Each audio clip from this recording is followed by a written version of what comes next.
Hearty good afternoon to all. This is Anirban here. So, very good afternoon, sir. Yeah, very good afternoon to all of you. Yeah, how are you, sir? I'm doing great, thank you.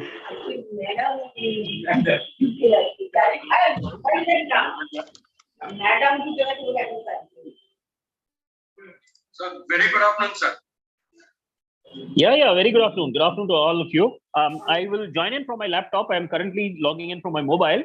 I think Maheshwari ma'am is sending me the link on my laptop. Once she does that, yes, ma'am, you're audible. You can send me the link on my mobile on my laptop, and then I'll join there. I've temporarily joined from the mobile to be on time.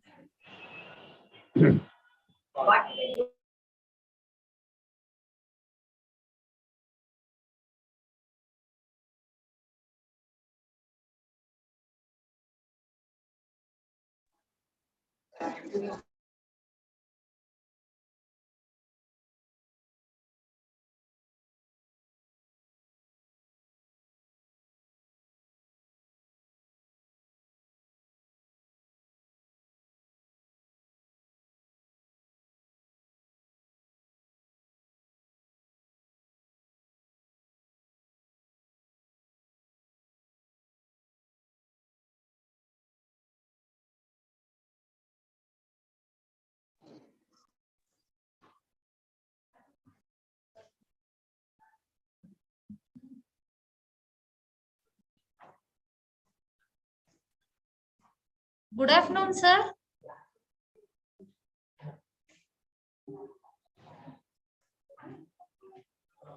Yes, ma'am. Good afternoon. Hello. You're audible to me. Am I audible to you? Am I audible to you? Yes, sir. Yes, sir. Your voice is audible, sir. Yeah. All right. And has my teammate also joined? Okay.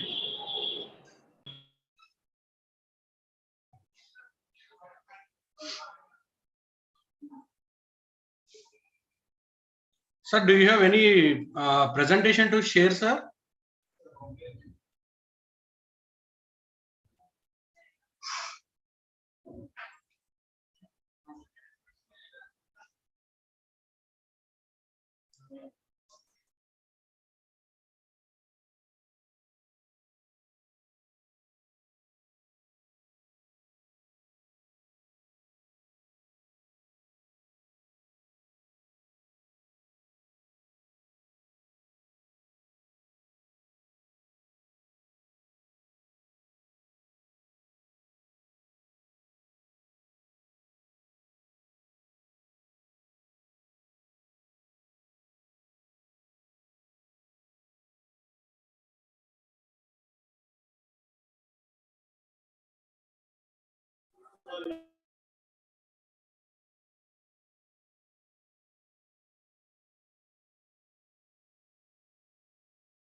Very good afternoon, everyone present in the meet. I am Santoshi from third year CSE. Glad to see the active participation. Today we have congregated session on introduction. It's a pleasure for me to introduce our speaker today, Mr. Anirbal Parsar, Enterprise Architect at Tech Mahindra. Sir has completed his bachelor degrees in CSE from MS University of India and MS in software engineering from BITS Pilani, and Sir were university topper in 2004, and Sir won many excellence awards with lot of experience. I also invite our respected director, Sir, Dr. Rajiv Reddy, Sir, convener of this event, Dr. Srijan Raju, Sir, Dr. T.V. Dharmaji Rao, Sir, co-conveners in Bhaskar, Sir, and Dr. K. Maheshwari, and all the faculty and students for the session. I would like to hand over the session to Mr. Anirbal Parsar. Welcome, sir. Hearty good morning, good afternoon, good evening to all the participants who are logging in for this session. I know good morning and good evening is for session students who may be looking at this recording later on. I see only about 65 participants, but I was told that we are expecting around 300. Should we wait or can we get started, ma'am? Sir, actually, this is streaming in YouTube live, sir. So some okay. participants are there in live. Major participants are in YouTube live. So Okay. students was connected in the laboratory, sir. So they are viewing it, sir. Perfect. Then I think we'll just directly get started. I'm also going to log in from my laptop device. So I'll switch off the video on the mobile device and I'll get screen sharing on the laptop. Thank you. Give me a couple of minutes, please. Okay, sir. Please carry on.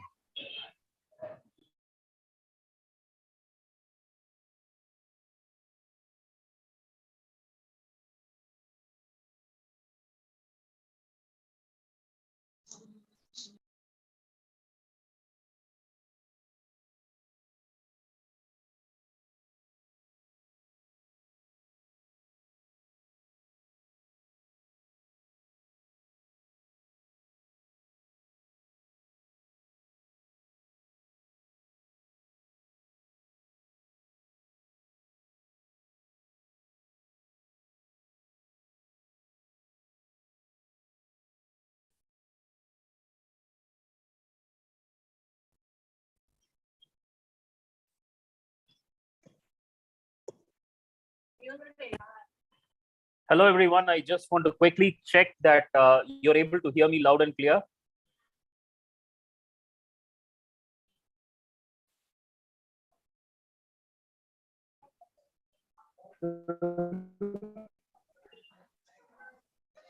Are you able to hear me loud and clear? Yeah, yes, sir. We can hear you. Yeah, I would also like to check if my teammate has joined in. Just a minute, among the list of participants, let me quickly check. SKG, are you in the session? Yeah, SKG, hi are you everyone. Yeah, Hi, perfect. everyone. Perfect, thank you. I think we'll get started. I'm gonna share my screen with the presentation. Do let me know when all of you can see it. So,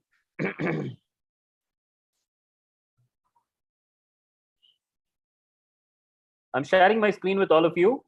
Are everyone able to see the screen? Yes, sir. Azure services for applications. Perfect. We'll get started then. Thank you to Srijanji for this opportunity. Thank you to Maheshwari ma'am for the kind invite as well as the introduction. We'll straight get started. Myself, I'm Anirban Pal. I'm the enterprise architect of the IBU US unit of Tech Mahindra. I have more than 22 years of service in architecting and enabling clients and client solutions. Today's program is a brief introduction for students, especially on the topic of cloud basics, understanding what is a cloud, why a cloud, and then getting very specifically into some hands-on on the Microsoft Azure cloud. Before I continue, I would like to quickly check with my students and participants. Does anyone know what does Azure mean? And anyone who knows, you can unmute yourself and speak to me on the microphone.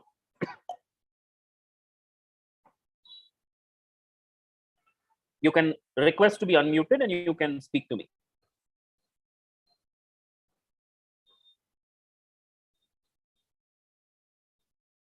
You can also send your responses on the chat window.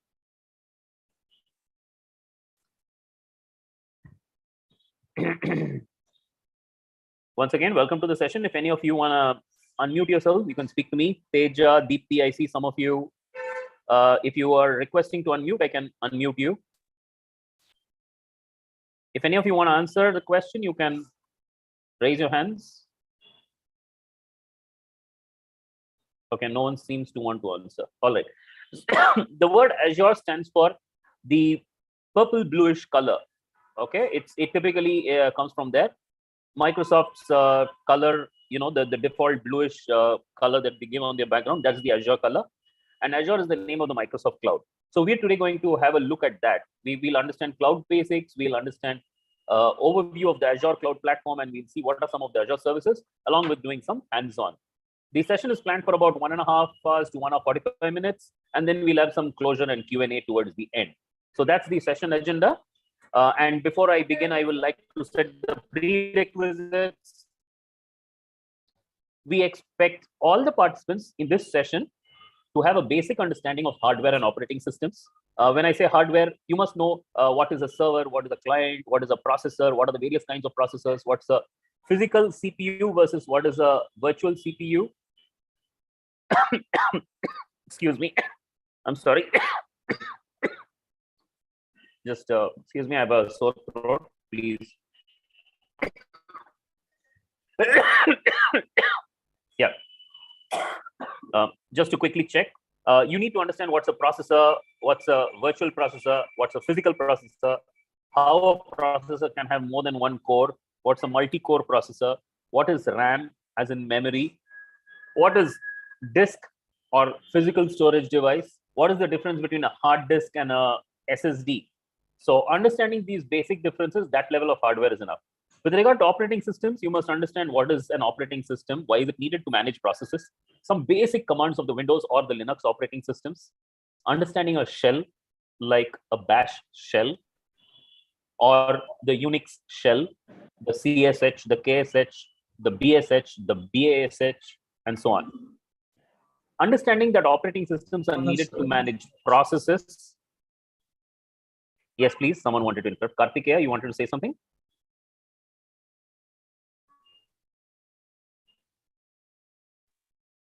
All right. I think that was a random interruption. We'll continue.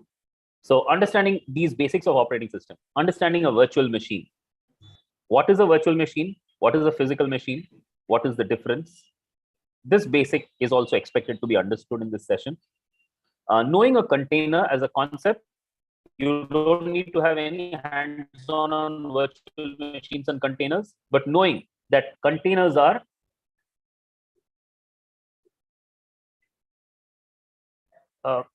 I will request moderators to please control the audiences coming in and out. I'm not going to look at that part. So with regards to containers, understanding what is Docker, what is Rocket, and why these technologies enable containers, which are entire systems that are encapsulated within an application program and its set of libraries, along with the OS libraries packaged as a process, so that the process itself acts as an independent operating system and can work on top of a host operating system. Understanding this concept, why virtual machines need guests and hosts, but why containers don't need it, why containers give you a lightweight operating system and an application system packaged into a container, and then the container can run from an image, so that the container in itself gives you a full-fledged operating system. Knowing this concept is important. And if any of you in my audience right now, you don't understand these concepts, either raise your hands or go ahead and send me questions on the note in the chat window. I want this session to be interactive. So ground rules throughout the session, please ensure that if you have a question, you either raise your hands, meaning if you do not know what is raising hands, you should be able to see my screen. There is something called reactions.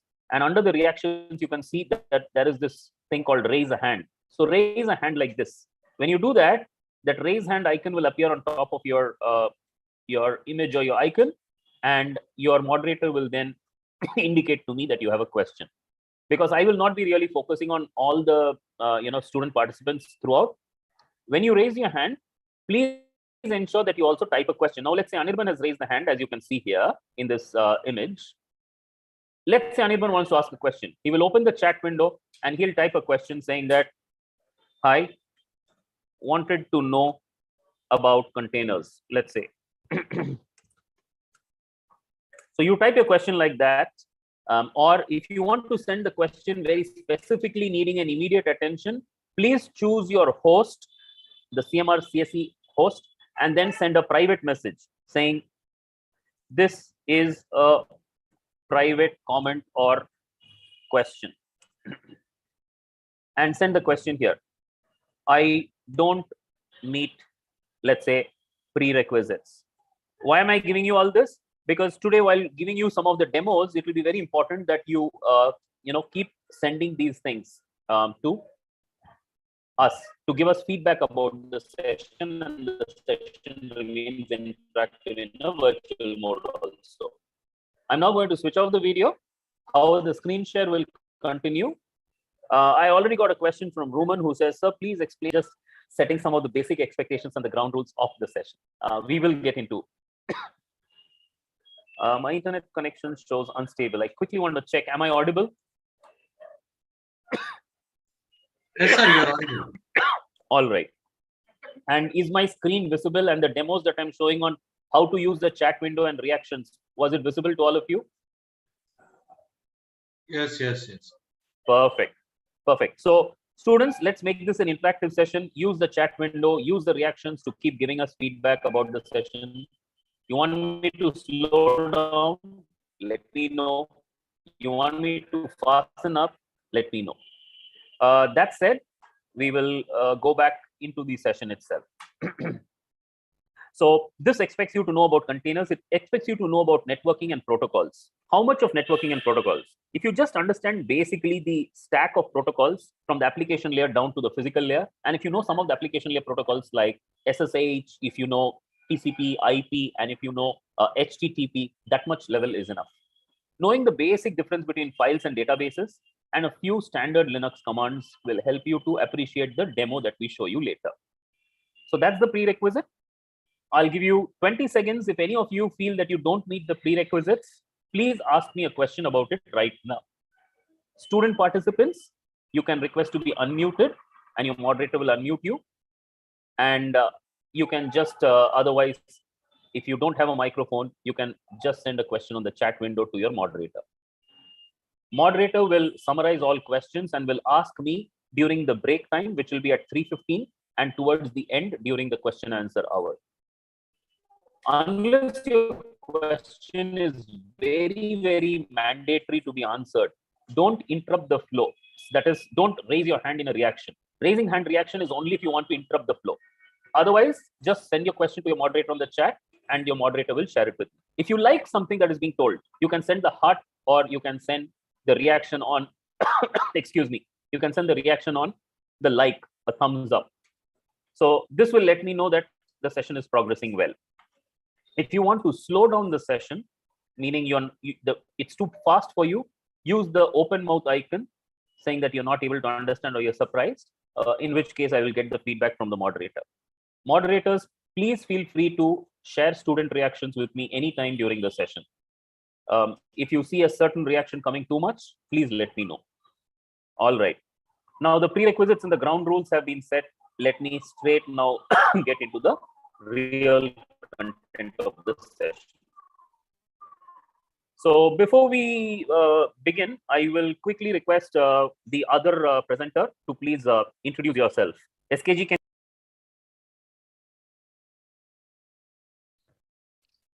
Hello everyone, this is Sandeepan Kumar Gupta. I am a senior software engineer in Tech Mahindra working with Anirban, and I'll be here helping Anirban in delivering a few demos for our Azure resources. Thank you. Thank you. Appreciate it. So let's get started with the real content. What is cloud computing? In the earlier days, you will remember as students, let's say you wanted a laptop or a desktop or a computer, you would actually have to go and ask your parents to invest a certain sum of money, anywhere between 25,000 to 65,000, depending on the type of the laptop you want. For those of you who were a little more fancier, you might have gone for all the iOS-based, operating systems. You might have thought of a iPad, or you might have thought of any kind of the expensive gaming laptops. In which case you would spend anywhere to buy that money by shelling out that upfront, buy the hardware, and after buying the hardware, your woes are not ended. You'll then have to go ahead and install some kind of an operating system. Some will come with original equipment manufacturer operating systems like Windows or iOS, and some of them will just come with a bare metal piece of silicon and metal that you will have to then install an operating system with. Then you will have to install softwares on it like Microsoft Office to do some word editing or to do some presentation on PPT and so on.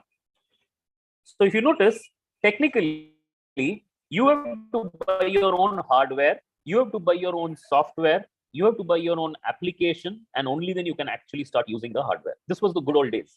Today, that's not the real scene. Today is an age of cloud computing, where whether you're an individual or whether you're even a company, an entire organization, you don't have to invest in all your physical infrastructure, in all your operating system and licenses. You really don't need to invest in all of them. What you really need to invest is, you need to invest in a basic computer to connect to the internet.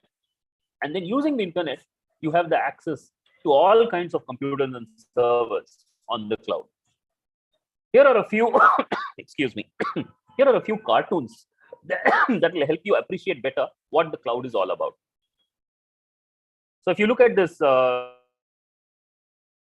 cartoons here, excuse me, I'm gonna pause the presentation for a while. Have a quick look. So oftentimes people thought computers connected in the cloud is all about cloud computers. No, that's not what it is. The word cloud in cloud computing simply is a reference to internet. So there is nothing really in the real clouds. And it doesn't need you to send your data into the cloud, doesn't mean you put up your CDs, DVDs, and hard disks into a rocket and send them into space. Cloud computing is simply about any kind of computing resources that you can access over the internet. I get some feedback saying that there is a lag in my voice. All right. Thank you for the feedback. Let me quickly check what I can do about it. Just a minute, folks. I'm going to stop the share.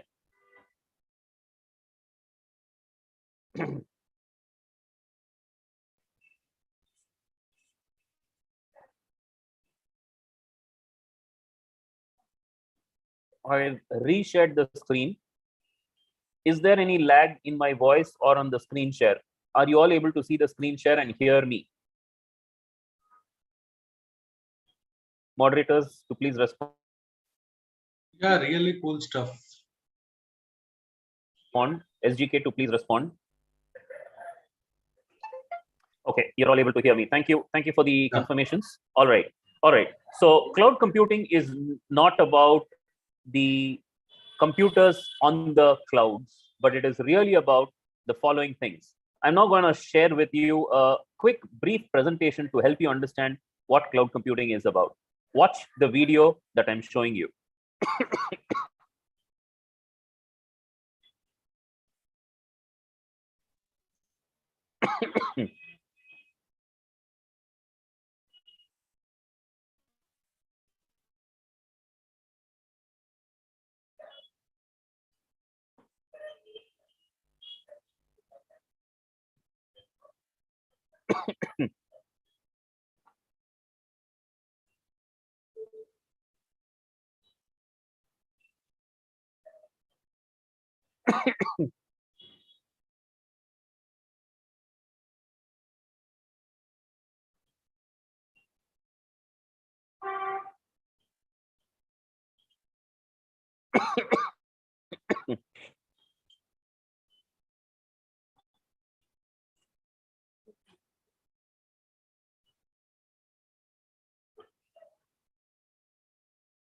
Is my presentation on cloud computing and the video that I'm showing you visible to all?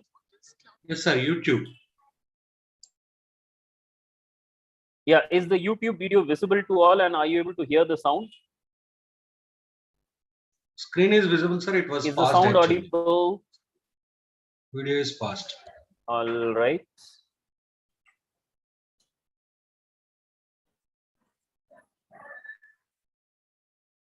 What is Please let me know if you're able to hear the sound on the video. cloud computing? It's visible. Everything Audio is nowadays audible. is moved to the cloud, running on the cloud, assessed from Okay. the cloud, or Watch maybe the video. stored in the cloud.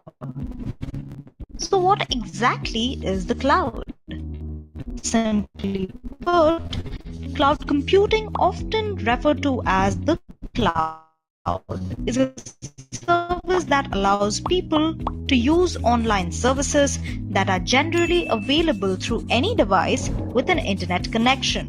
This means that the user does not need to be at a certain location in order to access certain data.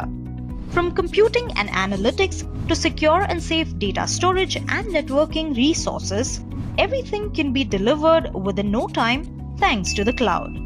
The goal of cloud computing is to deliver these services over the internet in order to offer faster innovation, flexible resources, and economies of scale. Have you ever realized that you probably have been using different cloud-based applications every day? Whenever you share an So important basically, if you file watch over this video, OneDrive you with your will see colleague through the web whenever you or are use a doing mobile OneDrive app, sharing or Google download a Drive picture, sharing, whenever binge you're watch an uploading or downloading a picture, whether it is from your favorite photographs app like PixArt, or whether it is Pixel Art or Google Photos, or when you're watching a TV serial or a movie on Netflix, you're basically using the cloud. So keep watching.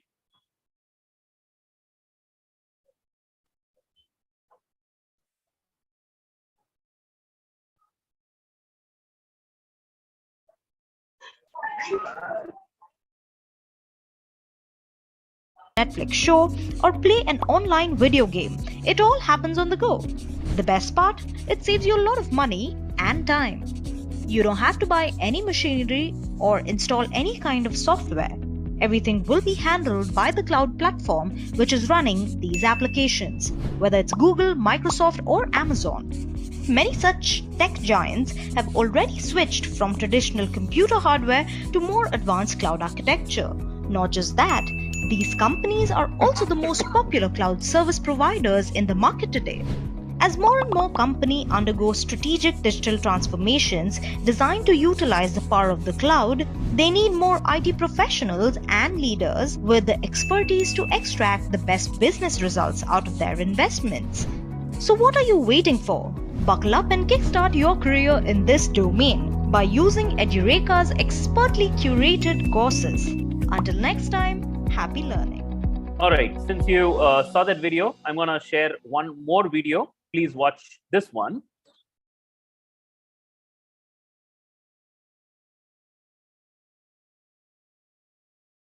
Cloud computing in 30 seconds. If you are a big company, you need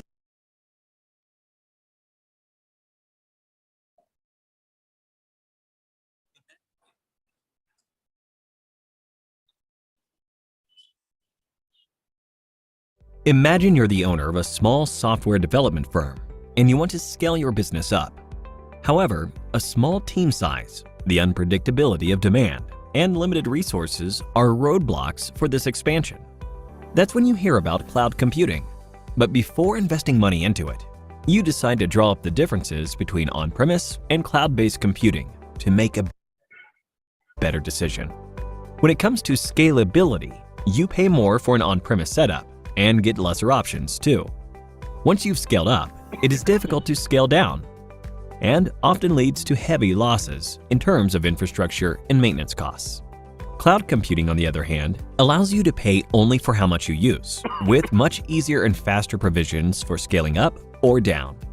Next, let's talk about server storage. On-premise systems need a lot of space for their servers, notwithstanding the power and maintenance hassles that come with them. On the other hand, cloud computing solutions are offered by cloud service providers who manage and maintain the servers, saving you both money and space. Then we have data security.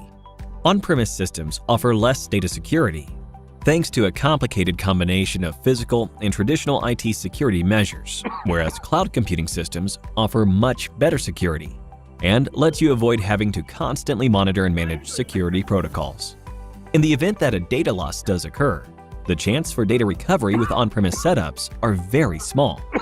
In contrast, cloud computing systems have robust disaster recovery measures in place to ensure faster and easier data recovery. Finally, we have maintenance. On-premises systems also require additional teams for hardware and software maintenance, loading up the costs by a considerable degree. Cloud computing systems, on the other hand, are maintained by the cloud service providers, reducing your costs and resource allocation substantially. So now, thinking that cloud computing is a better option, you decide to take a closer look at what exactly cloud computing is. Cloud computing refers to the delivery of on-demand computing services over the internet on a pay-as-you-go basis. In simpler words, rather than managing files and services on a local storage device, you'll be doing the same over the internet in a cost-efficient manner. Cloud computing has two types of models: deployment model and service model. There are three types of deployment models: public, private, and hybrid cloud. Imagine you're traveling to work. You've got three options to choose from. One, you have buses, which represent public clouds. In this case, the cloud infrastructure is available to the public over the internet. Providers. Two, then you have the option of using your own car. This represents the private cloud. With the private cloud, the cloud infrastructure is exclusively operated by a single organization. This can be managed by the organization or a third party. And finally, you have the option to hail a cab. This represents the hybrid cloud. A hybrid cloud is a combination of the functionalities of both public and private clouds. Next, let's have a look at the service models. There are three major service models available: IaaS, PaaS, and SaaS. Compared to on-premise models, where you'll need to manage and maintain every component, including applications, data, virtualization, and middleware, cloud computing service models are hassle-free. IaaS refers to infrastructure as a service. It is a cloud service model where users get access to basic computing infrastructure. They are commonly used by IT administrators. If your organization requires resources like storage or virtual machines, IaaS is the model for you. You only have to manage the data, runtime, middleware, applications, and the OS, while the rest is handled by the cloud providers. Next, we have PaaS. PaaS, or Platform as a Service, provides cloud platforms and runtime environments for developing, testing, and managing applications. This service model enables users to deploy applications without the need to acquire, manage, and maintain the related architecture. If your organization is in need of a platform for creating software applications, PaaS is the model for you. PaaS only requires you to handle the applications and the data. The rest of the components like runtime, middleware, operating systems, servers, storage, and others are handled by the cloud service providers. And finally, we have SaaS. SaaS, or Software as a Service, involves cloud services for hosting and managing your software applications. Software and hardware requirements are satisfied by the vendors, so you don't have to manage any of those aspects of the solution. If you'd rather not worry about the hassles of owning any IT equipment, the SaaS model would be the one to go with. With SaaS, the cloud service provider handles all components of the solution required by the organization. Time for a quiz now. In which of the following deployment models are you, as the business, responsible for the application, data, and operating system? 1. IaaS. 2. PaaS. 3. SaaS.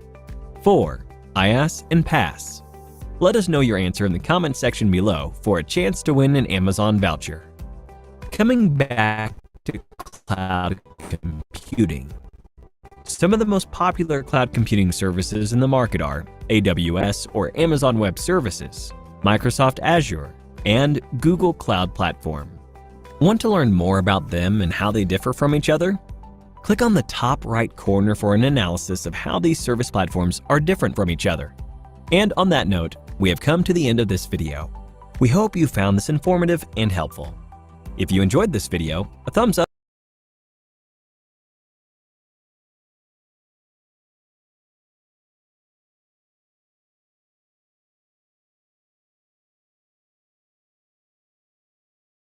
All right. I just showed you a couple of videos that would have given you a very quick understanding of what the cloud is.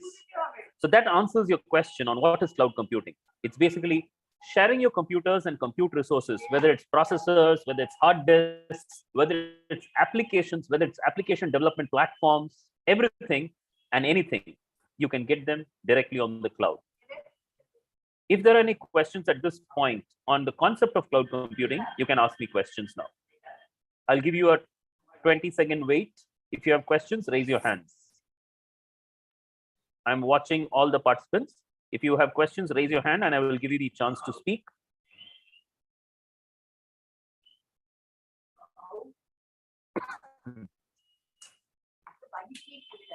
All right, no participant has unmuted yourself and no participant has raised your hand. So I'm assuming that you have clarity on what cloud computing is. Also, I see that the waiting room has many participants, which I don't know. I will request moderators to check if they are valid. All right, let's go back to the presentation. I'm back at the presentation. Can you all see the presentation? Yes, perfect. So what you have here is you've already understood the answer to the question, what is cloud computing? You also understand why cloud computing. But still, let me quickly reflect on why cloud computing. Now, instead of you having to buy your own laptop and your hardware and then your operating system and your applications, in cloud computing model, you simply have to go ahead and connect to a computer that somebody else has bought for you, installed, and are maintaining for you on the cloud. Example, there are providers like Microsoft and Amazon, AWS, and Google GCP who are managing enormous servers on the cloud for you. All that you need is a good internet connection, and you can access their computers at a very low cost. At a very low cost means you don't need to spend 20,000 or 50,000 or 60,000 rupees to buy a new computer. Instead, they have already bought an enormous number of computers. Whoever amongst us wants a computer, we can simply request them for a subscription service. So think of it. The subscription service is very similar to what you already get today for milk or for electricity. Let's say you need milk at your place.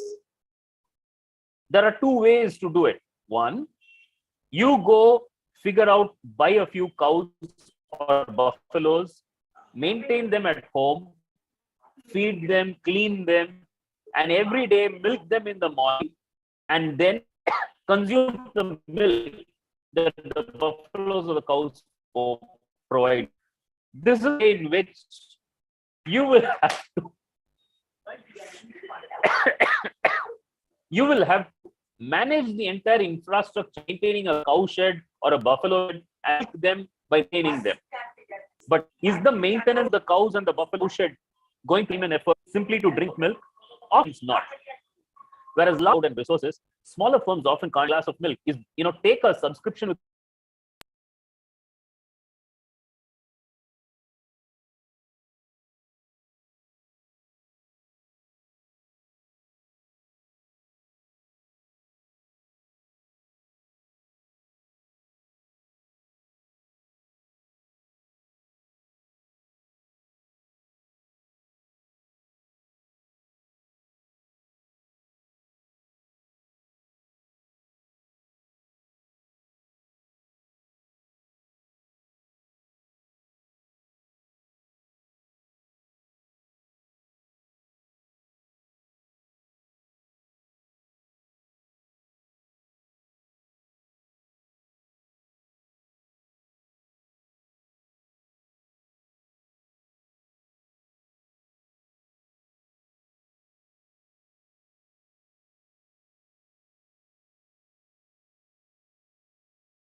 Hello, participants.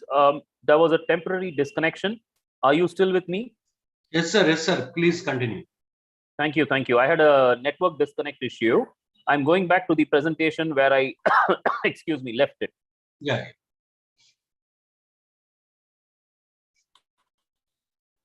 Let me know if all of you are able to see my screen share. Is my screen share visible to all? Yeah. YouTube, sir. Yes. No, I'm going back to the presentation. Is the presentation visible? Yes, sir. Where it disconnected? Quick basics. Okay. All right. So we've covered what is the cloud. We were covering why the cloud. I was giving you the earlier two videos already showed you why the cloud. And then I was giving you a quick example of how to maintain, to drink a glass of milk, you don't need to maintain an entire cow shed with cows and buffaloes. So this is where I was telling, similarly, if you bring that same example to the computing world today, let's say I want to start a small company, I don't need to go ahead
am I still audible? Do Yes, I sir. continue to remain audible? Yeah. Now you are audible, sir. What was the last sentence that participants heard, sir? So you are telling about we'll have a discussion about basics once. All right. Yeah. Yeah. So what I was trying to say is we had discussed on what is the cloud computing in the video. We've discussed why cloud computing, and I had given an example of the company. If I have to start a company myself,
am I audible?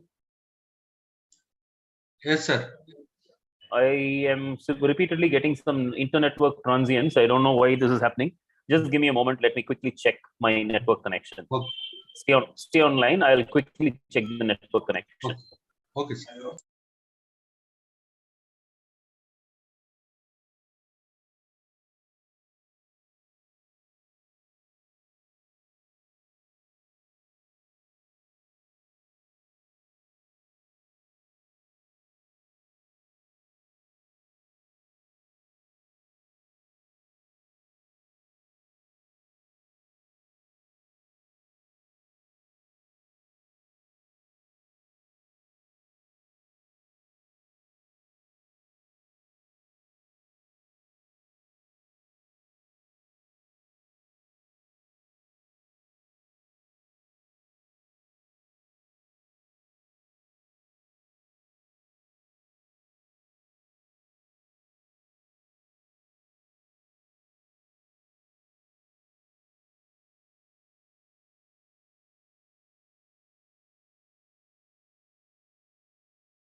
Am I audible still?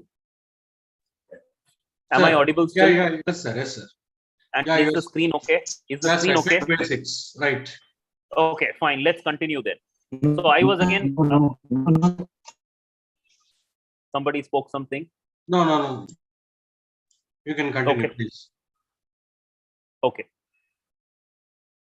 So what I was trying to say is again the need for why cloud computing. The need for why cloud computing is, like I was telling earlier, I don't have to invest in all the resources like servers and network and ACs and cooling and disk spaces, etc., and administrators to maintain those servers myself. Also, think of security. Every single day, we know that 600 to 700 new strains of viruses are released in the wild. And these viruses need security patches on your antivirus systems. Your operating systems need security patches on your OS files. Your application softwares need application patches every day. Now, managing and maintaining all this needs expensive administration. And now small companies and colleges, for example, can't sit and maintain expensive administrators to keep doing all of this maintenance work on a daily basis. This is where cloud computing is very helpful. So you go to a major company like Microsoft or Amazon who provide cloud computing services, and you get a few servers from them. And having taken their servers at a subscription cost, you will only pay them the subscription fee on a monthly basis, and you can automatically scale. Now, let's say the new year is coming, new students are joining in, and when the new students joining in the new academic year of June, you suddenly have a input batch of another 500, 600 students because let's say you got a NAC accreditation of 3 new departments. Now, for these 600 new students, you need additional servers. Where will you get them? For those additional servers, you need additional cooling, you need additional network bandwidth, you need additional disk space. And all of that need not be maintained by yourself in a cloud computing model. What you do is you go to a cloud provider, you tell them that you need 5 new servers for these 600 students, and the cloud provider will give you 5 new servers. Only thing is, instead of paying a 2,000 subscription fee in a month, you will possibly pay a nominally bigger amount. You will pay maybe a 2,500 subscription fee for the 5 additional servers. You're only paying 100 each. That's it. Now, this model is much more beneficial for small and medium enterprises. For the small enterprises and the medium enterprises, you don't need to spend upfront. This is the advantage of the cloud computing model. And the cloud computing providers like Microsoft and Google and Amazon, these people already have very good both data standards and infrastructure standards.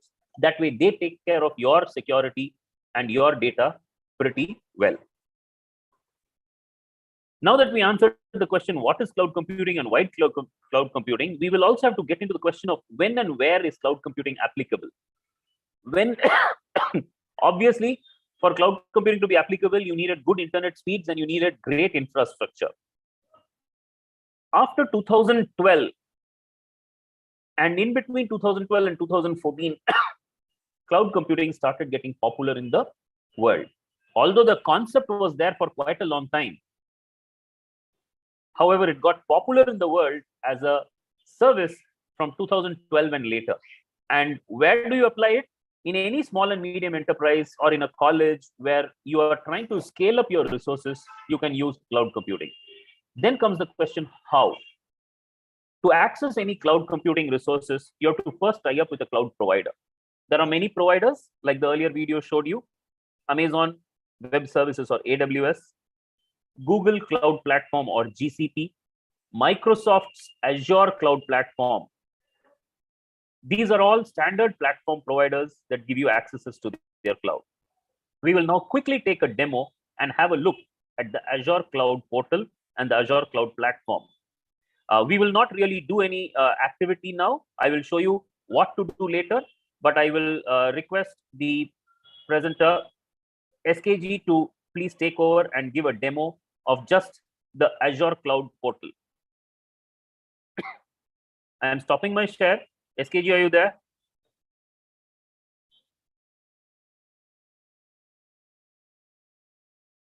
SKG, can you respond?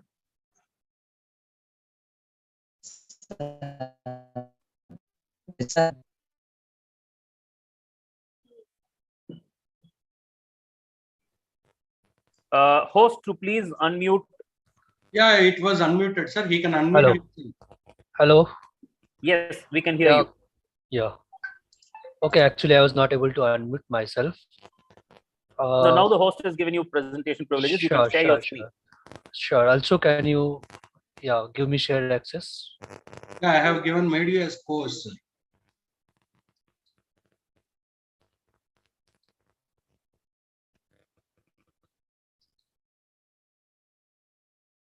Okay. Please let me know when you can see my screen. Yeah, it's visible Microsoft Azure website. Okay. Okay. Thank you. So, guys, this is your Azure portal. You can see the login will be here on the right side. There will be the notification window here, your notification window, your standard settings, your resources. Down there, you can find your resources. Any resources you want to create, you can use this window. Their resources can be like virtual machines, storage accounts, resource groups, similar to what you have learned in your previous demo. That any equivalent to your hardwares in on-prem structure, you can have similar everything present within the cloud portal as well. Okay. If I go to virtual machines, you can see there is a virtual machine here created. If I open it, this is very similar to your desktop at home. Okay. Difference would be that it will be a Windows. This is our Linux one. This is a virtual machine. This system is provided somewhere within the Azure and made available to you for your use. There are various resources like you can have storage accounts that will be very similar to your HDD or SSDs that you use in your laptops. You can have databases similar to what your college might be using for taking records of your data and your academics data. Thank you for the demo, Sandeepan. Can you quickly give me control? Yeah, sure. All right, I'm going to excuse me. You can stop your screen share. I'm going to do the screen share. Thanks.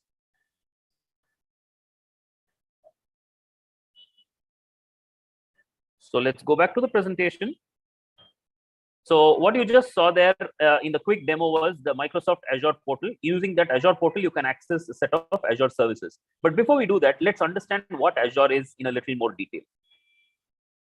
In the earlier slides, I already explained to you what is cloud computing, and you also saw what is migrating from on-prem to cloud. You can see there that from on-prem to cloud, when you do migration in the model, on-prem is on the left side. On-prem means what? Let's say your college is managing your computer labs and your computer servers. Then your college will have a server room in which the college has typically in your IT department, if you go to the first floor, you will see that there is a server room in which there is a huge set of server racks in which everything that you guys will access as students is managed. Example, you will have networking provision there. You will go and see that there is a networking switch, and between all the college servers, there can be a router as well. Not only in the CMR technical campus, but if you connect it to the CMR IT campus and the other CMR campuses, between the switches, there will be routers that will route requests from one network to the other. Then you will see that there are storage racks, servers that are exclusively dedicated for storage. You will find that these racks have big servers with tens or hundreds of terabytes of storage. Then you will see that there are server softwares, servers like Windows 2006 server, Windows 2016 server, Linux servers like RHEL, Red Hat Linux, or Oracle Linux, or you might find SUSE Linux enterprise servers. Then you will find virtualization softwares, typically softwares like Oracle VirtualBox, Microsoft Virtual PC, Zen VirtualBox, etc. Then you will find various kinds of guest and host operating systems running on top of your servers. So the servers are the physical boxes, and on those servers you will find the OSs running. Then on top of it, you will find some middleware. Example, if it's a Microsoft operating system like Windows 2016 with IIS, and you need middleware, you may possibly consider MSMQ. But if you're running on top of a Linux, RHEL Enterprise Linux, or on top of the open source Linux like Debian Linux, etc., you might find specialized IBM softwares called IBM WebSphere MQ or IBM MQ, etc., middlewares running. Then on top of it, you will find various application runtimes.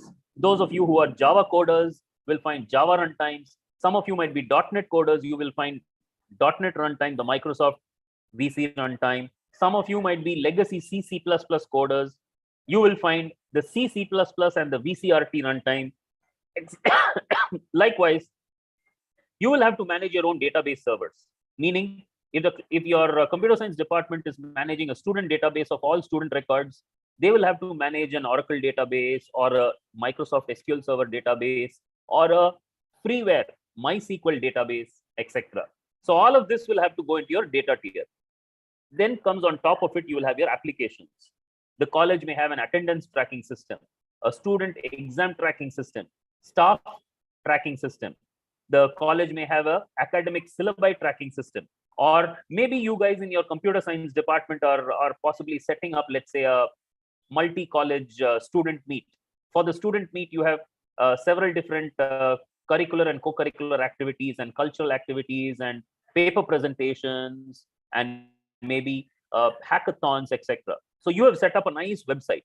That website is like an application. That website will internally use your student data, will use your staff data, your college and rooms data and lab data, etc. But it will represent it in some kind of a web application that will have a web interface. So all of this has to be managed within your college premises. Versus when you migrate to the cloud, what will happen is you see to the right side, three boxes, they have some green boxes apart from the blue boxes. Blue boxes show everything that your own college manages, but the green boxes show what a cloud provider will manage for you. In the in the cloud model called service model for infrastructure as a service, also popularly known as IaaS, you will have the cloud provider manage networking, storage, servers, and virtualization for you. But the college will manage the operating system middlewares through applications for you. However, if the cloud provider gives you something called as platform as a service, PaaS, then we are at the third column of boxes. You see, everything from the network to the runtime is managed by the cloud provider.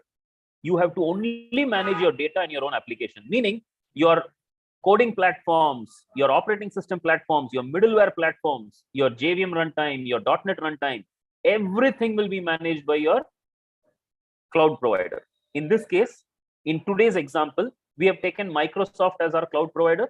So Microsoft will manage all of this, the green boxes for us. And college will only have to manage the blue boxes. In platform as a service, only applications and data college will manage. But if you go to the software as a service model, then your cloud provider, in this case Microsoft, will manage everything. Everything in, the green boxes show everything that Microsoft manages. So right from networking to applications, Microsoft will provide it. You will simply have to use the application. That's all. Now that you understand the cloud service models, these are called service models, okay? So who services what? In Azure, all the three types, infrastructure as a service, platform as a service, and software as a service are given to you. But how are they given? Let's see. And also let us understand these three models, not only in the context of Microsoft Azure, let's also understand beyond Microsoft, what are the other competitor products. So here you will see in this image, I've clearly shown you various cloud providers. At the bottommost rack is infrastructure as a service, related back to this diagram. Infrastructure means only the infrastructure is provided by the cloud provider. Let's see who all do that. Amazon Web Services, Google Compute Engine, Apache Cloud Stack, Rackspace, SoftLayer, OpenStack. All of these are examples of infrastructure as a service. Then comes your various kinds of storage as a service, also known as STaaS. Storage as a service is only those cloud providers that give you storage. They don't give you any computing. They only give you storage and basic compute. Example, Microsoft OneDrive or Google Cloud Drive or Dropbox. Many of you would have used iPhones and iPads. You can use iCloud services, or many of you might have used Amazon S3 buckets to store your project files, S3 buckets, cozy.io, Google Cloud Storage. These are all examples of storage as a service, where only thing you can do is you can save your files onto the cloud and you can download them from the cloud. Then comes platform as a service, PaaS. PaaS stands for the cloud provider will now give you not only your infrastructure, servers, but also the softwares that are needed for application development. So they will give you a platform where you will have databases and operating systems, and you will have middlewares and queues. You will have all kinds of email servers. You'll have all kinds of messaging services, SMS gateway and all that. So that kind of a platform is called PaaS, platform as a service. Microsoft Azure largely falls in the PaaS space. Some of the other PaaS providers are Salesforce. Many of you would have heard of Salesforce Cloud. Salesforce is typically used by salespeople who are managing customer relationship management, CRM, and sales. The Google App Engine, that is a platform service. Why? Using the App Engine, you can build your own applications. In fact, most of the Google developers themselves work on top of the Google App Engine only. Or you can use the OpenShift. OpenShift was an initiative that was initially started off by Red Hat and IBM. And Red Hat was later obviously acquired by IBM. And today it's an IBM platform, but it's an open source platform largely driven by the community. So it's no longer IBM only. Anyone can use the OpenShift platform to use and develop to any cloud. So using the OpenShift platform, you can actually work on Azure cloud, you can work on Google cloud, or you can work on anybody else's cloud, including IBM's own cloud. So all these are platform as a service. Another major platform as a service provider is PCF, Pivotal Cloud Foundry. Pivotal, of course, has been acquired by, as many of you might know, VMware. So today it's the VMware Cloud Foundry. Cloud Foundry itself is a platform as a service. It gives you a platform in which you have all kinds of softwares that you will need for running your development and development approaches. Then comes DaaS, Development as a Service. Now, development as a service gives you, data-based and database enablement as a service. This is one level above the platform as a service, because whereas platform gives you everything from coding environment like IDEs to CI platforms like continuous integration services, or container platforms like Docker and Docker registry, etc. In DaaS, you only get database as a service. Example, Oracle data on the cloud, Cockroach DB, Cassandra, Apache Cassandra, or DynamoDB, or CouchDB, or MongoDB. These people, and MongoDB you can install locally also on your local machine, or you can use MongoDB on the cloud. If you use MongoDB on the cloud, that is called as Atlas. Likewise, you can use Cockroach DB or Apache Cassandra, another freeware software, columnar database, or you can use the cloud data store engine, which is provided by Google. Now, these kind of various softwares where you're only using database as a service is called as DaaS. Then comes FaaS, Functions as a Service. So what does functions as a service mean? Sometimes you don't want to do any aspect of maintaining your software or your application, excepting that you only want to write application code. That is, your focus is, I will write the code, you go and give me the platform and the runtime environment to run it. Meaning you don't even want to invest in the VM, the virtual machines. You don't want to invest in the runtime environment, which is your application environment. You don't want to maintain the JVM and the Java softwares. You don't want to maintain the Spring softwares. You don't want to maintain the .NET Core or the ASP engine, etc. In that case, you can go for function as a service, where AWS Lambda or Microsoft Azure's Cloud Functions, or you can use OpenWhisk, which is an Apache-based platform for function as a service. These things give you the ability to directly write only your code in your favorite language, whether you write it in C#, whether you write it in Java, whether you write it in PHP, or whether you write it in your custom scripting language, doesn't matter. They will give you an interface on the cloud that you can access using a browser. And on that cloud interface, you can simply go and type your functions. Let's say you want to write a sorting function. You want to write a bubble sort or a quick sort. You went and wrote your sorting function and you want to run it. You wrote it in your favorite language. Cloud Function will give you a platform where you can go and run that code directly on the cloud. And then you can provide it enormous amounts of data, and it will sort the data and get you back the results without you having to invest in installing anything, configuring nothing. This is called as Cloud Functions as a Service, and above that comes SaaS, Software as a Service. So these are some of the categories. And in Software as a Service, I think almost every one of you students out there are already using it. Everyone who's using Google Gmail or Google Docs, whether you're using Google Word or Google PowerPoint, anything at all, you're basically using Software as a Service. Many of you are using Office 365. Today Microsoft no longer provides you the locally installed Office. In large corporations, we typically go and take an Office 365 license, and you get everything, the entire Office suite. That is Office on the cloud. Many of you might be using the channel for chatting with your friends. Typically, the younger generation, you're using all the Insta messengers like WhatsApp, or you're using Instagram. Some of you are using Snapchat. And technically, active folks who are very technical, they generally use Slack, because Slack is a hacking chat exclusively for people who are quick on responding. Now, Slack channel is another aspect of Software as a Service. Or if you're using in the larger enterprises, Salesforce is basically a Software as a Service platform for CRM. Or the G Suite, the entire G Suite set of products, they're all Software as a Service. So these are examples of the various cloud service models that we earlier talked about. Now coming to focusing only on Microsoft Azure. If I look at Azure, how does Azure provide these computing models to me? So here is a quick illustration of Azure's infrastructure as a service, where Azure gives you all the infrastructure that you need to host your applications. We will shortly, in a while, create a demo where we will create something called as an Azure virtual machine. There you will see that in Azure, you can create your own virtual machines, and those virtual machines will actually have a physical processor, will actually have RAM. You can install an operating system image on top of it, and you can connect to that operating system. What we will do in our demo is, from our Windows machine, we will use a terminal emulation client, a telnet client like PuTTY, and using PuTTY, we will connect to a remote Linux server that we will create on the Azure cloud in our demo. And you will see IaaS in live. In Platform as a Service, Azure provides you the capability to create fully managed services as a platform, meaning it will, whatever application you want to develop, you don't have to install the whole software and prepare the software platform yourself.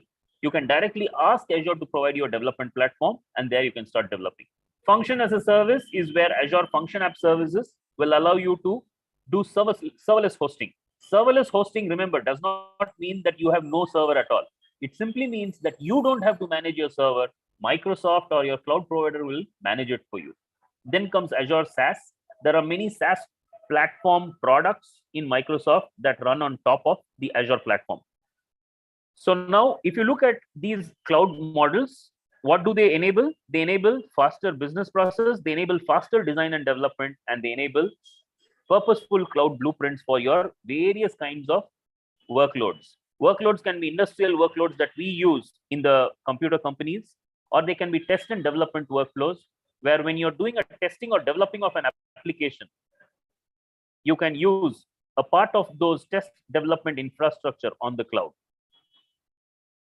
Today, government organizations, whether it's the US government, Department of Defense, or whether it's even the Indian Department of Computing and Demographics, People Demographics, HPC or high performance computing is a critical element in all of these situations where you need scalability. What does scalability mean? It means whether I need 1 unit or whether I need 10,000 units, I must be able to on-demand request for services. So remember, what's cloud computing? Cloud computing is internet accessible, on-demand, elastic, scalable services in a subscription model. We've already seen the subscription model. We've already seen the internet-based access model. But how is it going to be high performance and elastically scalable? let's take a deeper understanding of that word, elastic scalable. Now consider the electricity connection in your respective homes, all of you.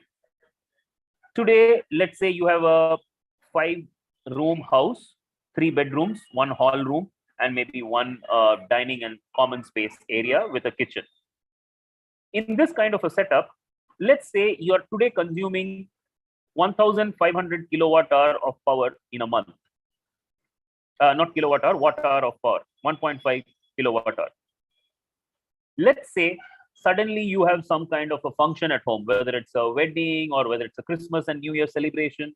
You've invited several relatives, 200, 300 people are coming. You put up a shamiana outside your house. You have put up a nice set of music speakers and lights and all that. And the celebrations are going on for 1 whole week, right from Christmas till New Year. Imagine what happens by the end of the month to your power bill. For the last 11 months, January to November, you've only been consuming 1.5 kilowatt hour. But suddenly in the month of December, your consumption has increased to 10,000 watt hours.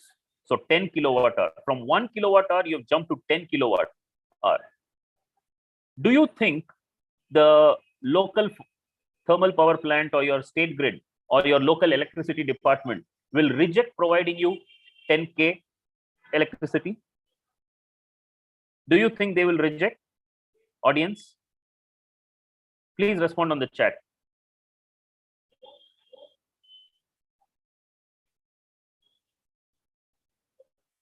Do you think the electricity department will not cater to your sudden increase in current needs because you're having a celebration at home? Can somebody respond on the chat?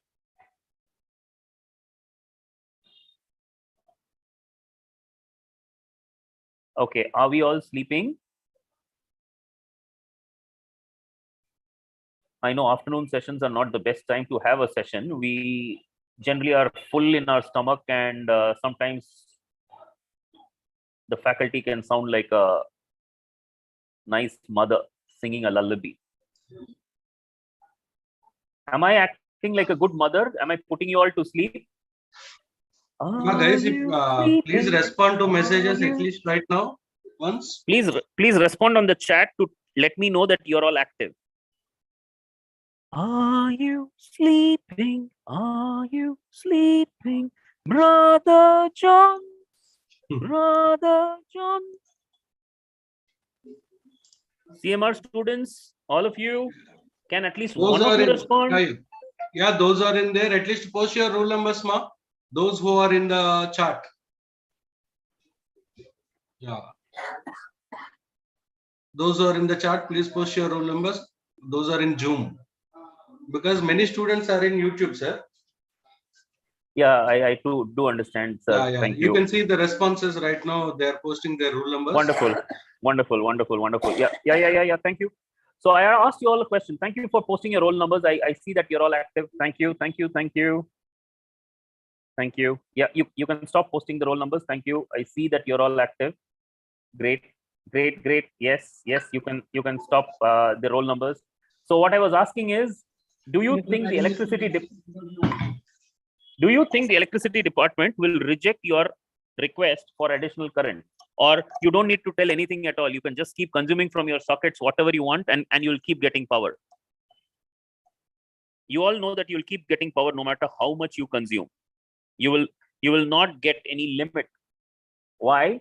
Because the state grid and the national grid is going to continuously provide you power. No matter how much you need, you can keep demanding, and the grid will keep providing you that much power because the nation provides sufficient surplus power. This is called a scalable model, meaning you ask me as much as you want, you will keep getting all that you ask for. Imagine the same thing was possible with computers. Imagine you walk up into your computer lab in CMR Tech and you go and tell your computer teacher or faculty member or HOD saying, sir, I'm going to run a new project. In my project, I have taken all of the COVID data for 2019 to 2022. And for all of the data, I'm going to run some number crunching and I'm going to extract and tell you patterns of how many strains of COVID viruses affected how many people. I'm going to do a massive grouped count. I'm going to group and count by the alpha variant, the beta variant, the delta variant, the Omicron variant, and now more recently the XBB variant. I'm going to tell you how many thousands and how many millions were affected by it, and how many thousands or how many hundreds unfortunately had to leave their bodies because of it. Now, let's say you have to do such a computation. Such a computation is a very high performance computing. Your single, 2-3 servers will not be sufficient to go ahead and process that kind of data.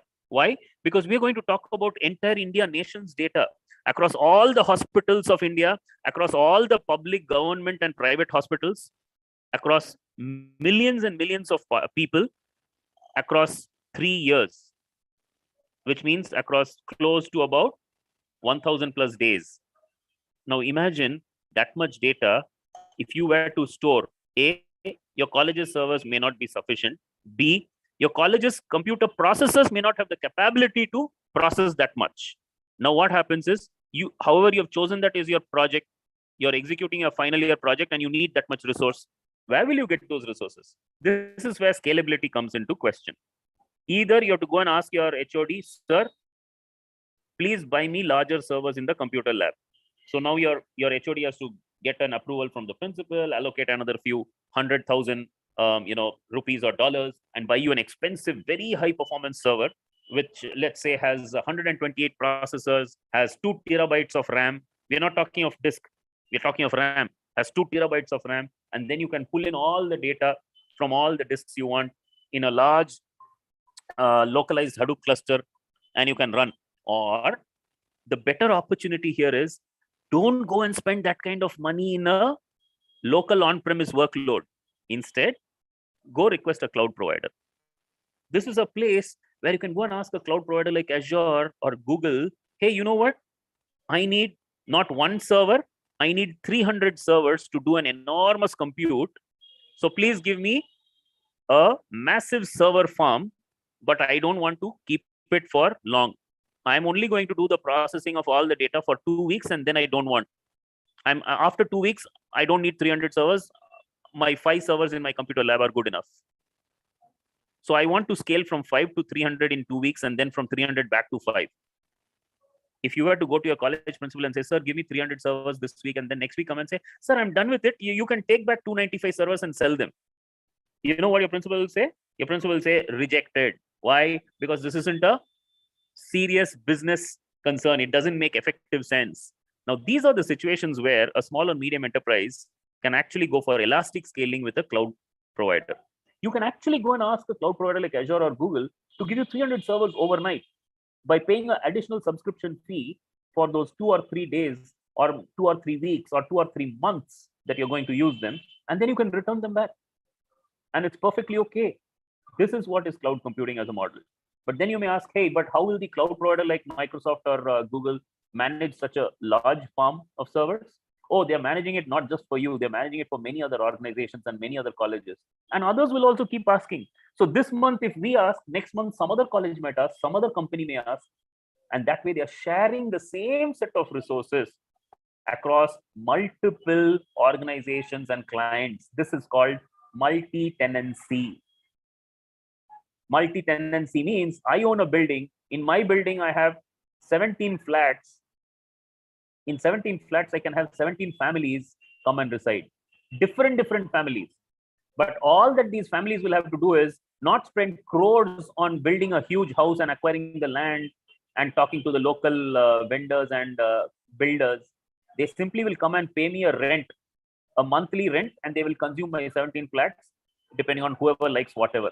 Somebody likes a larger flat, they'll take a 5-bedroom flat. Somebody likes a smaller flat, they'll take a 1-bedroom flat according to their needs. And they'll pay me a rent. The tenancy, multi-tenancy subscription model, they are tenants.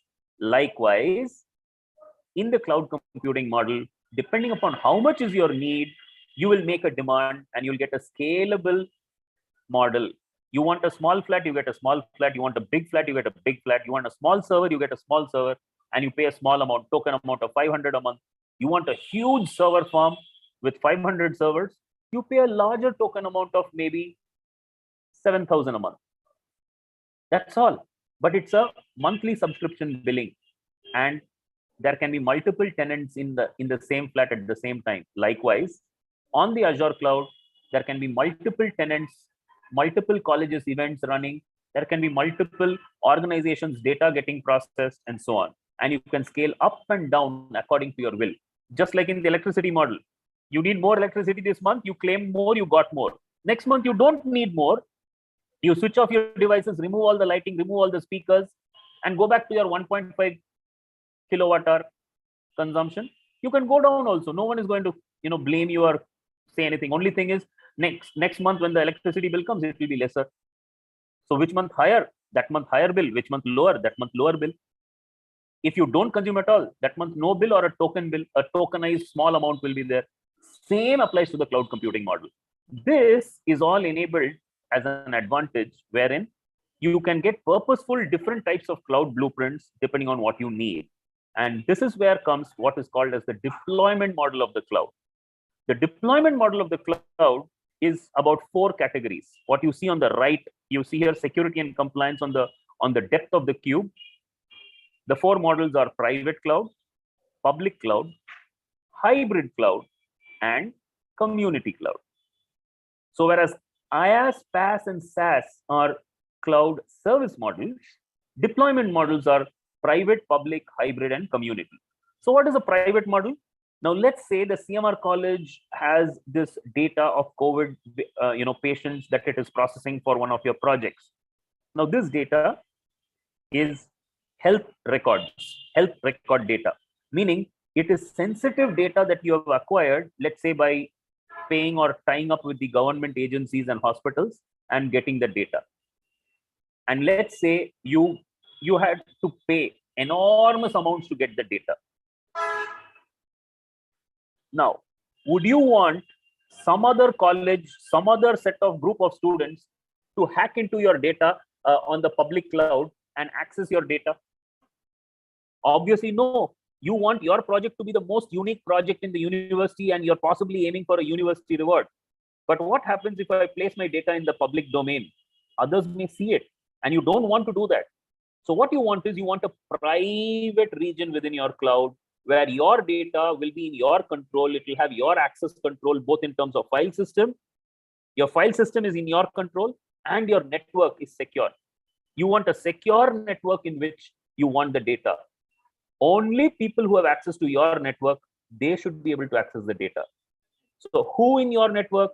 Obviously your CMR faculty members, maybe your external guide, one member from outside the college, and your student team members. Let's say 5 of you are student team members working in the project. You only want access for those 5 students, your faculty, and your external guide. You don't want access to your data for anybody else. So what do? You first set up a VPC, or a virtual private connection. Then within the VPC, you set up a virtual private network. And within that virtual private network, you set up storage on the cloud. And you declare on that storage who has what accesses, who all can read and write and change the data. Any of the 5 student members on the team can both read and write the data. So you 5 members will have read-write access. What about the faculty members? Let's say faculty members will never edit the data. They will only want to see the results of your project. For them, read access is enough. So although the faculty members are also from CMR college's private network, and although they have private access to the storage, which is a private storage area, but they only need read access. So now they need what is called as authorization control. Not only do you need authentication control, you also need authorization. Students will have read write, faculty will have only read access. An external guide, maybe they are going to give you some inputs on what data are good, what data are bad, and they are going to edit some of the data for you. So let's say they need also read write access. So then you can give them read write access as well. So this is where comes, you can control who can do what on a cloud. And if you want to keep all the resources on the cloud completely only in your control, you don't want others to be able to access it at all. That's called a private cloud. But let's say you want it, you don't mind, you're okay about storing it in a public cloud in multi-tenancy, but within the multiple tenancy also you want security. You want security, for example, CMR IT campus will have its data, CMR technical campus will have its data, CMR engineering campus will have its data, Now, all the three colleges are in the same network group, and they're okay about sharing their data in a common space. But although their data is shared in a common space in the same network, they may still want that, okay, my data is only accessible by my college, their data is accessible only by their college. How do I do that? I can now go for multi-tenancy in a public cloud. A public cloud like Azure or GCP allows you to have security within closed groups within the VPCs and the VPNs. In a private cloud, others will not even have network access to your network. But in a public cloud, multiple different organizations and multiple different colleges will have access to the same public cloud, but you can have security realms created within the public cloud region. Hybrid cloud is where you have the best of both worlds approach. Just like you have on-prem data in your own on-prem network, where only your faculty and students have physical access to the data, like that, you can have an on-prem data along with a public cloud data. Data which is not extremely sensitive and processing which is not extremely sensitive, move it to the public cloud. Data which is extremely sensitive, keep it only in your on-prem, and then have some kind of a high bandwidth connectivity between your on-prem server and data with your on-cloud data. This is called hybrid cloud model in a deployment. Then comes community cloud. Community cloud is where a set of companies or organizations or a closed community is managing some data and some processing and some application on the cloud. Example, now let's take the example of the CMR group of institutions, not just CMR IT campus. Let's say all the CMR group institutions. Let's say all of them have collectively decided to set up and have an alumni meet. And the alumni meet is not per college. Let's say the alumni meet is for all CMR students across the colleges. Then you may want to set up a community cloud, where the community cloud will maintain the alumnus of all past batches and every one of their contacts in the alumnus database. And that alumnus database is accessible to every one of the organizations. All of the individual colleges and their management can access the alumnus database because they are all alumni of the CMR group of institutions.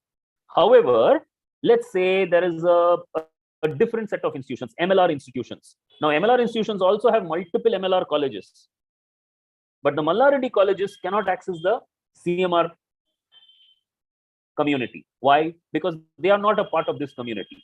They are a different community. But the MLR institutions, they will have their own community cloud.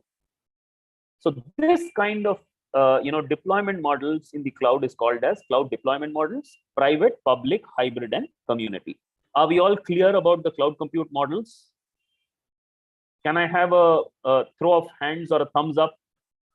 I'm going to stop the share and I'm going to look for your feedback. Show me a reaction of a thumbs up if the deployment models are clear. Great. I see 3 thumbs up till now.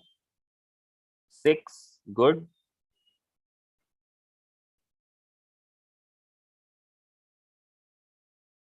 7, 8. Okay.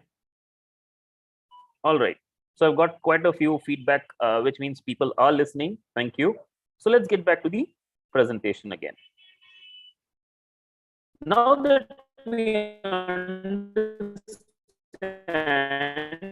the cloud compute model, now let's jump into Azure. We showed you the Azure Cloud Portal a little while ago in the demo. SKG already showed you the Microsoft platform application. It can allow you to do code developments. It can also help you to managing new applications and solutions. What are the advantages of Azure? Azure gives you a flexible, elastic, internet accessible, dynamically provisioned, metered subscription, managed, fully automatable cloud solution. Let's see what are these terms. What is elastic? Can one of you respond? What is elastic on the chat?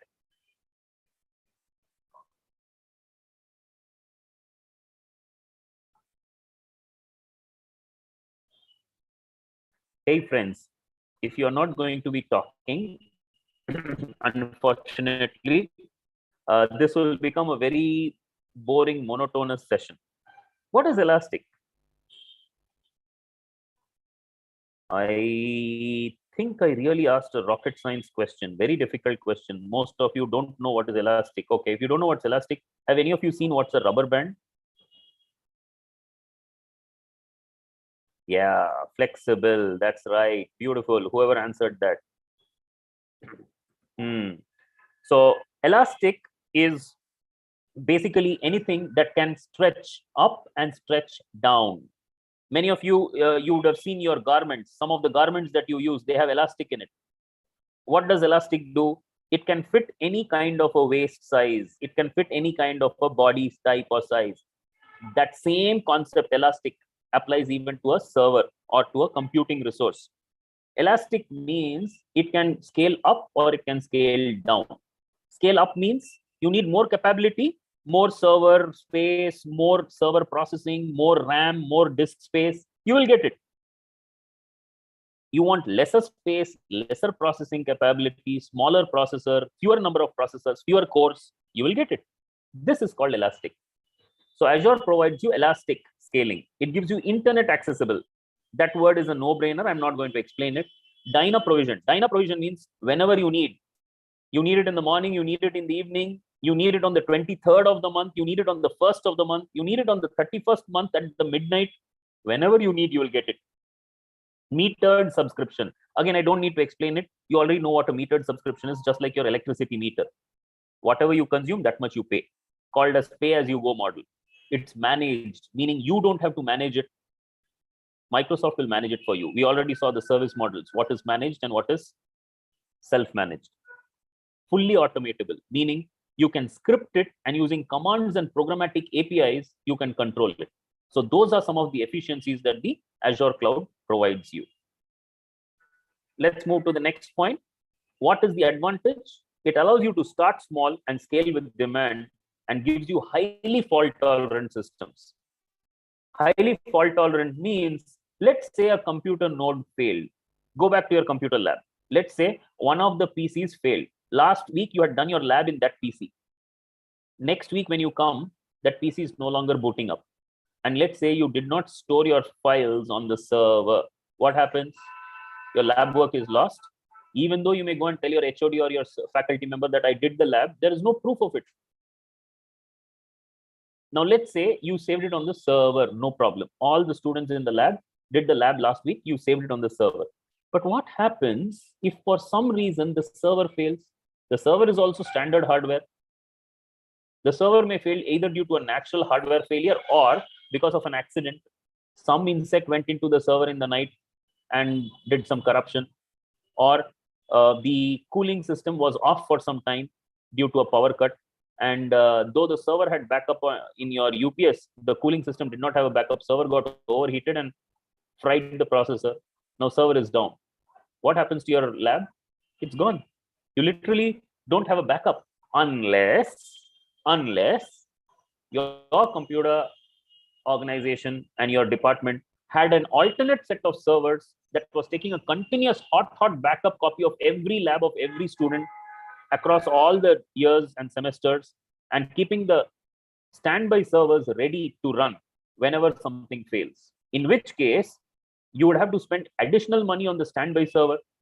That means your computer department has to maintain the standby and backup copy. Every now and then they have to sync up the backup copy. They have to maintain and delete of old data. They have to make what is called as administrative overheads for maintaining fault tolerance. Now, in an Azure kind of a subscription, you don't need to do that. You have 3 levels of fault tolerance within every region with what is called as availability zones. And across regions also there is fault tolerance built in, wherein you can build redundancy between regions as well. What are regions and what are availability zones? We will come to it a little later when we show you the virtual machine demo. But just to give you a very brief explanation, remember what happened when the tsunami had affected us in 2004? A lot of the servers in Chennai had gone down for many of the organizations. Entire data centers went down. And what did that cause? Millions of dollars of losses, not just in people and property, but also in data not being accessible. Systems went down. Why did they go down? Because they were localized and entire Chennai was submerged under water for whole 1 week. And those servers were literally down. No one could start them up back again till the water drains up and dries up. In a cloud-based situation, to avoid this, what happens is, even if there is a natural calamity in a region, you can have a standby region elsewhere. Meaning, if Chennai has 3,000 servers, I create another 3,000 backup facility in Mumbai. If Chennai and Mumbai both have a failure, I have one more, much more interior from land, much more away from the sea. I have one in Delhi. Now what happens? Even if one of the regions is down, I can take backup from the other region. Like this, cloud providers maintain regional backup copies of services that are critical. If they are critical, you can request for high availability across regional redundancy. For less critical services, you can keep it within a availability zone. For still less critical, you don't need to have any availability. You can just have no redundancy also. That is your choice. But having that failover and high availability and high reliability is a configurational thing in Azure. The Azure portal is one website which we earlier showed you in the demo that manages all your Azure services. Apart from that portal, web portal, you can also access the Azure services using something called as the Azure CLI. CLI is just like the command prompt. So many of you know the command line interfaces, right? Example, if you want to access your Windows operating system, you typically use command.com. All of you would have used the command prompt or the command.com, and using that, you will typically run commands. Similarly, Azure commands can be run from the command line interface. Azure also provides you an API. The Azure API is a programmatic interface using Java or .NET kind of languages. You can respond to and control the resources on Azure. For all Azure resources available, you can go and refer to the Azure documentation, which I will show you in a short while. But just to give you an overview, Azure's IaaS is done using virtual machines and virtual networks. Azure's platform is managed using Service Fabric and Azure's app service engines. Azure's serverless functions are using Azure Function. And Azure provides you software as a service for other client and third-party softwares that can be run on top of Azure Cloud. In general, Azure is only an IaaS and a PaaS provider, platform as a service provider. It also gives you SaaS, but less often. So now what is IaaS? We already discussed infrastructure as a service. Now, here are a quick set of jokes. Go through them. They are self-explanatory. So there's this child asking the parent, hey, what is it, Dad, that the clouds are made of? And after the advent of cloud computing, once upon a time, our parents used to tell us clouds are made of droplets of water that have settled on dust particles and are roaming around in saturation in the atmosphere. They are found in the lower layer of the atmosphere called the troposphere, etc. But today, a typical answer would be they are made of Linux servers mostly. Why? Because on the cloud, most often we are little bothered about security. And a lot of the cloud-based servers are Linux-based, but that doesn't mean it has to be. Windows 2016 is a very robust operating system and it's very secure. Today, you will find cloud having all kinds of servers, Linux servers, Unix-based servers, Ubuntu desktops. It can have various kinds of Windows servers. It can have Macintoshes or iOS servers as well. And then you can see here, I have my Santa running with a horse. The reindeer is now removed, and instead there is a cloud. There's a cloud that is running his sleigh. Why? Because today we are no longer using the legacy style of running servers on-prem. Most companies have already started moving on to the cloud. This is where it is important for you as students also to know how to provision your own virtual machines using IaaS. What is a virtual machine? A machine which is not a real physical machine, but still gives you the access to a real computer. So in IaaS, you can deploy and migrate your applications directly on a Windows or on a Linux virtual machine. We will now shortly create a virtual machine ourselves in the demo, and we will see how a Linux or Windows VM can be created and how the virtual machine will give me access to a real service. I will now stop the share and we'll move on to the demo. Over to the demo, please. SKG, are you ready? Yes, sir. Yeah, thank you, sir. Okay, let me share my screen first.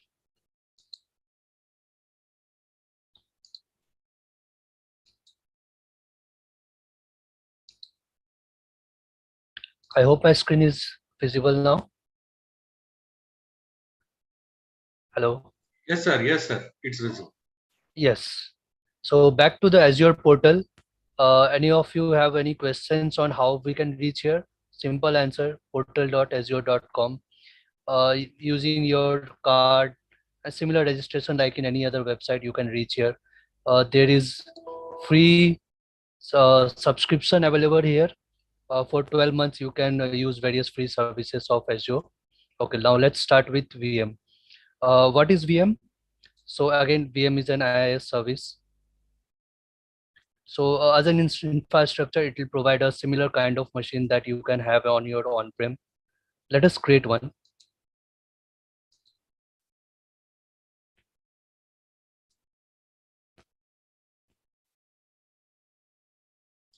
There are a few details we need to fill, like subscription. As I told, I'm using a free subscription currently, which you can also use. But I need to allocate it to a resource group. Resource group is a logical grouping of the resources that you are gonna need for your purpose. I'll give a name to it.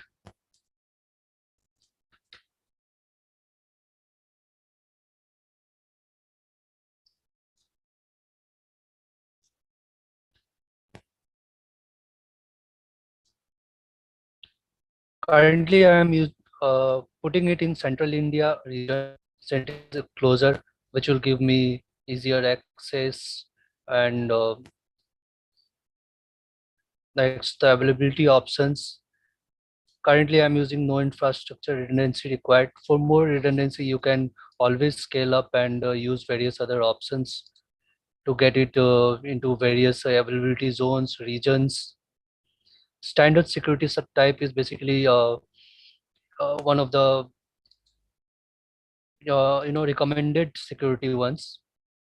For images, I'm currently selecting a Ubuntu server Linux machine of 64-bit Gen 2.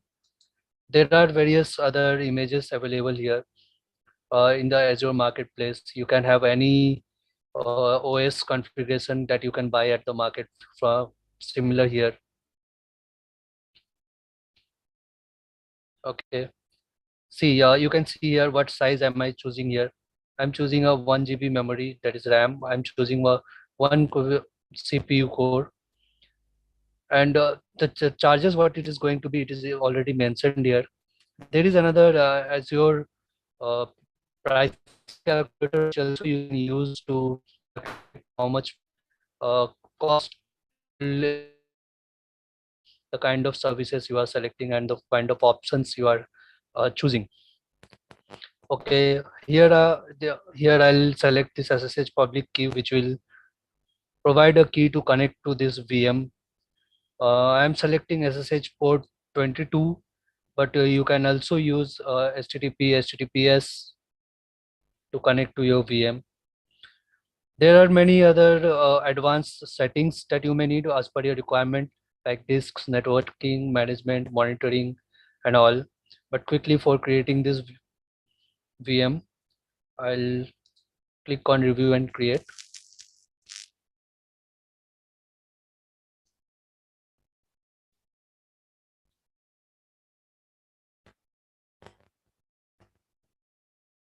Okay, it says there is some validation missing. Are we missing something here?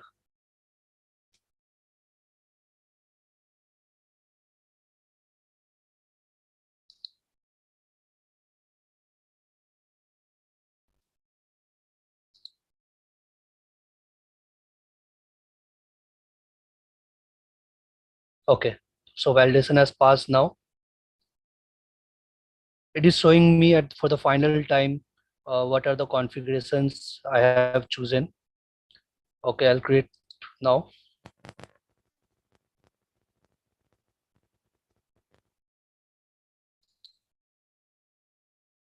Okay, it provides me a key pair. It is similar to, you buy a flat, you'll have a lock and key pair. The key you can have to, get access to your flat, and this will be a private key. So this pair is provided to you. You can have it downloaded and use that later to connect to your VM. Okay, so it'll take some time to, get it ready, start it up. Meanwhile, there is another VM I can show you that is already ready. See, this is the VM I have created it recently for this demo purpose. Okay, I'll go to this VM.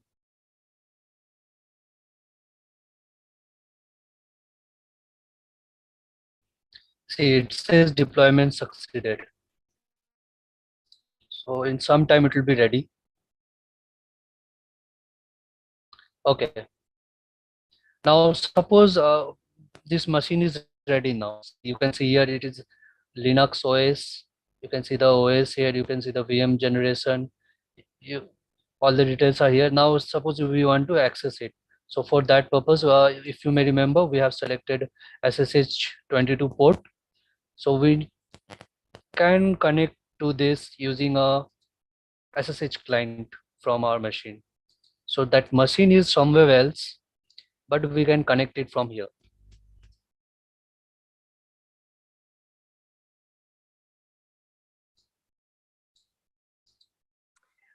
So while Sandeepan continues on the demo, and I will have to quickly interrupt and show something else.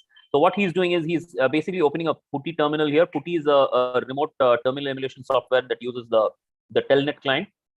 He's basically created a PuTTY client and trying to connect to this server, but he cannot connect to this server. Why? Because when he tries to do that, initially he has not started the server. He will not be able to connect. Here he will show you. He will try to connect, but he will fail in connecting. Can you go ahead? That's right. That's right. So yeah. see now, Hmm. yeah, right. That's right. So you can see I was not able to connect to that. It was showing me, giving me connection timeout. Now once I start this VM,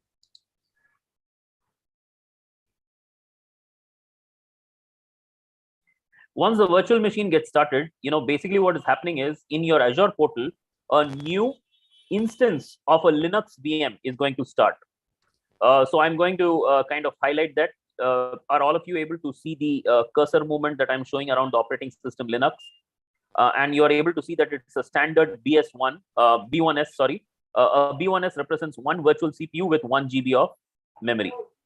A system, a Linux system with this CPU and this much of memory has been allocated and created for you under the free trial.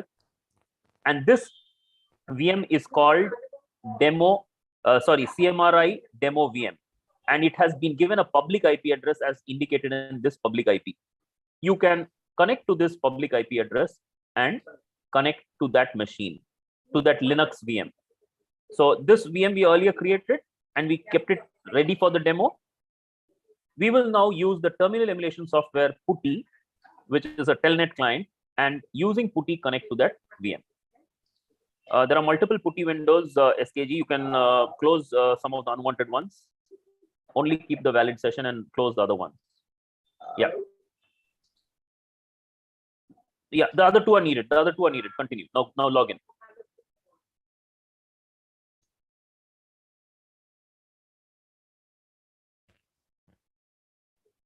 So just like you log in into your Unix terminals using a Unix user ID password, same thing we are doing here. Only thing is, remember, when we use the username, the password here was based on the key file that was already pre-configured. We generated an SSH key file. Remember, in that key file, we had already given the necessary password. And when we pass that key file, automatically the password matches. Once the password matches, you can see that we are currently logged in as the Azure user. You can see that the home directory is already shown. SKG, you can highlight the home directory and show there under the pwd command. So that is the home directory of the current user, Azure user. Yes. Now you see basically your standard Linux commands will work. SKG, you can demonstrate a few standard Linux commands. CD //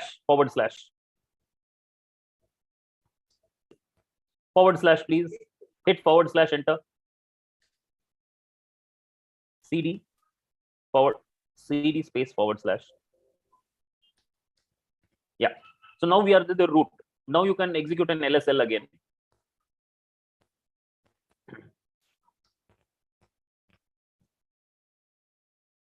you can see a Linux directory structure of root is given.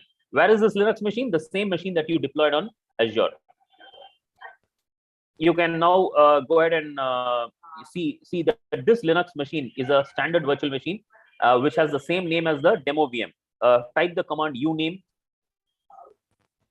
on the sorry, Anirban. Here. On the terminal. Yes, please type the command uname. Yes. You can see it's a Linux machine. Type the command hostname, and you can see it's the same virtual machine that we created. The same name is the CMRI virtual machine. You can see the CMRI demo VM name. That is the host name. So this confirms that I've used the Telnet client to connect to the remote server on the cloud. It's a Linux server on the cloud. That's it. That ends the demo. Thank you. You can now. You can see also the VM we were earlier creating. It is also available right now. So we have both the VMs that was earlier there and currently that I have added. Okay. That's it from the demo from my side. I'm stopping the share. Thank you. Thank you for stopping the share, and yes, it was really helpful. Thank you for the demo. It was really useful. We will now come to the closure of the session. I'm going to share the presentation again. So let me know once you can see the presentation, all of you. All right. So just like we showed you in the session today, we quickly gave you a demo of the virtual machine. Likewise, Azure can also give you storage of many other things like databases and blobs and table storage and queue storage, cache, etc. These are all the other services that the cloud platform provides. Very quickly, I'm going to jump through all of these services because taking them all is going to be very time consuming. But like Azure, there are other clouds like AWS, GCP, IBM, and Oracle clouds. And what you can go from here as students and do is first create an Azure account, do a few practice labs. Maybe you can also do a student project and some capstone project and explore some of the other services that I showed you. The Azure Storage Service, the Azure App Service, where you can create and deploy your own web applications, etc. That being said, I will now stop the discussion here and take a few questions. You can ask your questions now. This is time for students to ask questions. You can either send your questions on the chat or ask it to your coordinator or moderator.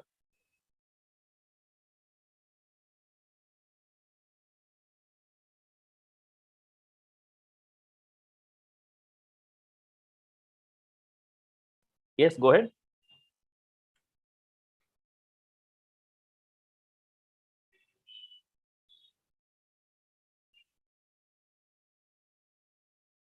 Are there any questions that you have either on Azure or on any of the demos shown or in general about cloud computing?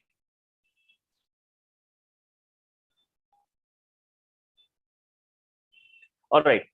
I see no questions coming up and I don't see any reactions from participants. So I'm assuming the session was helpful to you all and you all had a good idea of what cloud computing is and then how Azure as a cloud provider from Microsoft gives you those various services that we discussed.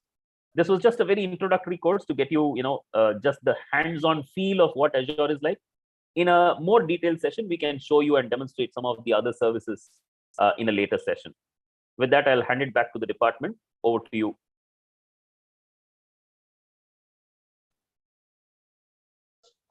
Back to the CSE department. Yeah, yes, sir. Just a minute, sir. Madam will take over.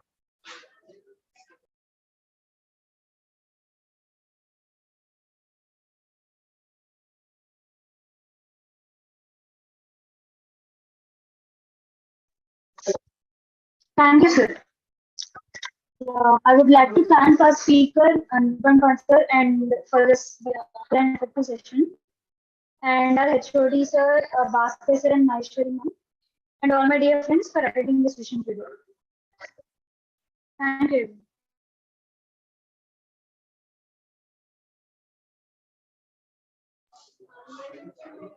Sir, Anirban sir, are you there, sir? I am here. I am very much here. Yeah, sir. Actually, I'm Naresh Kumar, sir. So yeah, hi, we have Naresh. met previously and we have visited Tech Mahindra in high-tech city. I hope we remember. Right. I remember you attended one of our faculty development programs where I was one of your instructors. Yeah, I remember, Naresh. Yeah. Industry visit also by some students also is done. Yeah, you brought a few students, and 2 of your students were mentored by me as well. I remember around 15 students, 10 or 15 students came in for the visit. I remember yes, sir. you, At sir. Tech Mahindra, Hyderabad, high-tech city. Yeah.